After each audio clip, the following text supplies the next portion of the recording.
Salam aleykum. Mən Çinarə Köçərli və yenicə çapdan çıxmış Səhabələr 1-ci cild və 2-ci cild kitabımla sizi tanış etmək istəyirəm.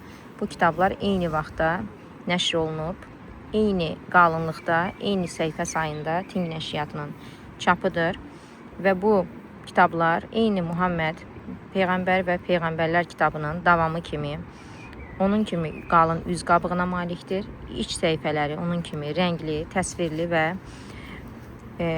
gözəl tərtibatlıdır. Səhifə sayı həmin kitablar kimi çox və 204 səhifədir. İndi onu göstərəcəm sizə. Qalın olduğu üçün təkəlli aça bilmirəm. 2026-cı ildə yenicə nəşr olundu. İçərisi rənglidir və gözəl tərtibatlıdır, şəkillidir və içərisində baxın, səhifə sayı hər birində 203, 204 səhifədir. Baxın, 204 səhifədir. Və həmin içərisində isə bunlar bir-birləri ilə eyni vaxtda nəşr olunsa da, bir-birləri ilə eyni mövzunu əhatə etsələr də, ayrı-ayrılıqda əldə edilə biləcək, ayrı-ayrılıqda satıla biləcək və oxuna biləcək kitablardır. Yəni, ikisini eyni vaxtda ala bilməyənlər üçün bunu deyirəm. Və ilk cilddə, dostlar, deməli, səhabələrin ilk gələn 10 cənnətlə müjdələnmiş səhabənin haqqında deməli məlumatdır və səhabənin adı və ona aid olan hekayələr ayrı-ayrı, doğumundan ölümünə qədər və fəzilət ayrıca bir bölmə olaraq və beləcə davam edir. 18 səhabə 1-ci cildə daxil edilib, 204 səhifə və 1-ci cildin sonunda hətta Səhabələri niyə tanıyaq adlı bir mövzu vermişəm ən sonda. Səhabələri niyə tanıyaq adlı bir mövzu vermişəm tam səhabələr bitdikdən sonra. Kitabın özü 13 üstəgəl nəzərdə tutulduğuna görə, yəni mənim Peyğəmbərlər kitabımı oxuyanlar, Muhammed kitabımı oxuyanlar artıq səhabələr kitabıma da keçid ala bilərlər, həm böyüklər, həm kiçiklər. Və bu kitab o yaşlı uşaqlara aid olduğu üçün daha çox şəkilli etmədim. Həm də bilirsiniz ki, səhabələrin üzünü göstərmək olmaz və o dövrdə yaşayan insanlar da hamısı səhabə olduğu üçün iman gətirən müsəlmanlar, onların da üzünü göstərmək olmaz. Ona görə mən bol mətinli bir kitab hazırladım.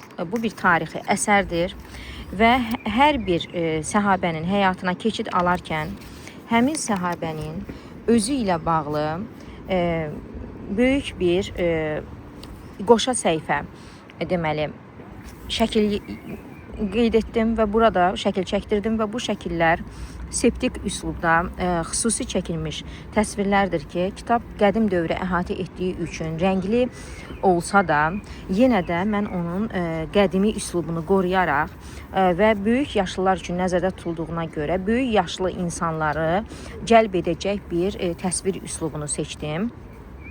Məsələn, bu Ömər radiyallahu anh haqqında olan bir hekayəyə keçid alırıqsa əgər, onun haqqında, onun tarix boyu qoyduğu hansısa bir önəmli bir fakt və iz, onunla bağlı olan bir məlumatı qeyd etmişəm mən burada və həmin hadisəyə aid də təsvir verilib və beləcə Ömər radiyallahu anh'ın doğumundan, onun iman etdiyi dövr, İslam uğrunda etdikləri, deyək ki, xəlifə olubsa hansısa səhabə, xəlifəlik dövrü, fəthləri, İslam üçün etdiyi əməllər və digərləri, bu indi bir səhabəyə aid nümunədir, qeyd olunub və hər səhabənin sonunda, səhabə doğumundan ölümünə qədər qeyd olunub və tarixlərdən hansı ildə olub, həm hicri, həm miladi təqvimi ilə və fəzilət bölümü başlayır hər səhabənin deməli hekayəsinin sonunda. Həmin səhabənin fəziləti, üstün cəhəti ilə bağlı Peyğəmbər sallallahu aleyhi və səlləmin söylədiyi hədislər yer almaqdadır, dostlar. Və sonra növbəti bir səhabəyə keçir və qeyd edim ki, həmçinin 2-ci cilddə də deyək ki, 18 səhabə 1-ci cilddə bitəndən sonra artıq 2-ci cilddə də yeni bir səhabədən başlanır. Tutaq ki, Səfiyyə bint Əbdülmuttalib Peyğəmbər sallallahu əleyhi və səlləmin bibisi haqqında olan deyə hekayə başlayır və onunla bağlı olan hansısa bir önəmli hadisə ilə başlayır və onunla bağlı bir hekayəni qoymuşam. Sonradan isə artıq onun doğumundan ta ki ölümünə qədər olan hadisələr və bütün bu hadisələr də tarixi faktlarla, mənbələrlə, sonda fəzilət bölməsi var.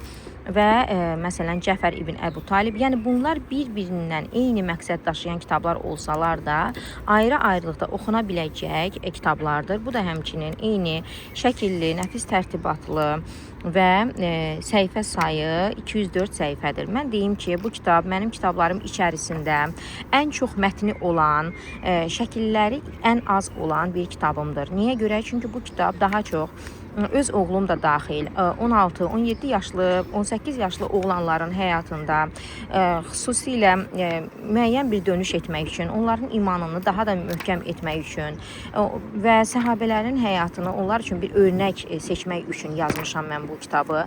Həm qadın səhabələrin həyatı, həm kişi səhabələrin həyatı düşünürəm ki, bizim artıq İslam tərbiyəsində böyümüş övladlarımızın daha da imanında möhkəm olması üçün, ümumiyyətlə bütün cəmiyyətimizdə olan uşaqların vətən sevgisi, iman, Allah sevgisi, mərhəmət, bütün canlılara olan sevgisi, insanlar arası münasibəti, qeyrət hissi, dəyərlərə hörmət, bütün bunlar düşünürəm ki, bu kitabla aşılanacaqdır inşallah.